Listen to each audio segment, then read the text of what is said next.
Sushant Singh Rajput case में छानबीन कर रही एजेंसी की तरफ से एक बहुत ही बड़ी अपडेट आ रही है। एक ऐसे शातिर अपराधी को अरेस्ट किया गया है जिसके बारे में आप इसी चीज़ से अंदाज़ा लगा सकते हैं कि वो सिर्फ और सिर्फ 30 सेकंड का टाइम लेता था किसी भी डील को कंफर्म करने के लिए। तो अभी हम जिसकी बात कर रहे हैं इसका नाम है रोहित और ये जो है एक टैटू मास्टर है, यानी कि इसकी एक टैटू की शॉप थी मुंबई में और वहाँ पर ये जो है ड्रग्स की सप्लाई करता था। रोहित जो है एक ड्रग पेडलर भी है।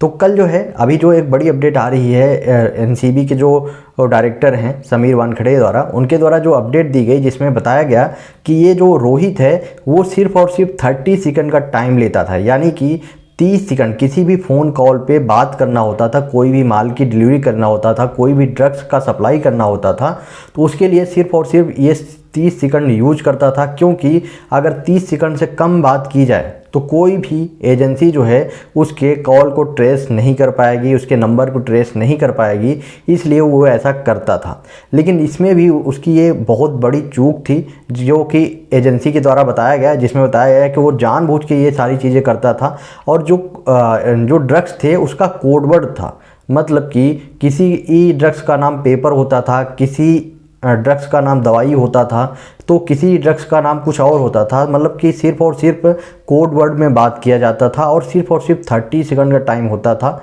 एक पेपर चाहिए तो थोड़ा सा ड्रग्स 1 mg 2 mg मतलब 1 ग्राम 2 ग्राम जिस हिसाब से चाहिए होता है उस हिसाब से लोग जो है इससे मंगवाया करते थे।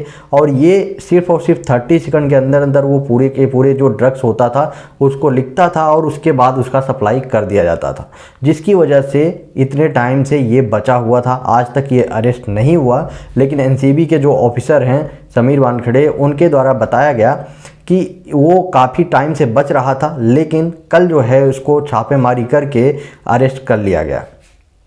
तो ये जो है मुंबई में ही एक टैटू की शॉप थी इसकी, उसी शॉप में जो है ये ड्रग्स को मंगवाता था और वहीं से जो है सेल करता था और पूरे बॉलीवुड में जो है ये सप्लाई करता था।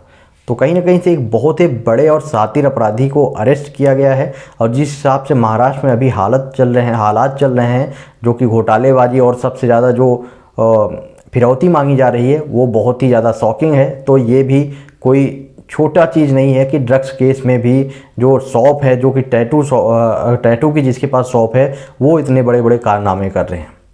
आपका क्या ओपिनियन है? आप अपना ओपिनियन कमेंट बॉक्स में बताएं और वीडियो को ज़्यादा से ज़्यादा शेयर करें।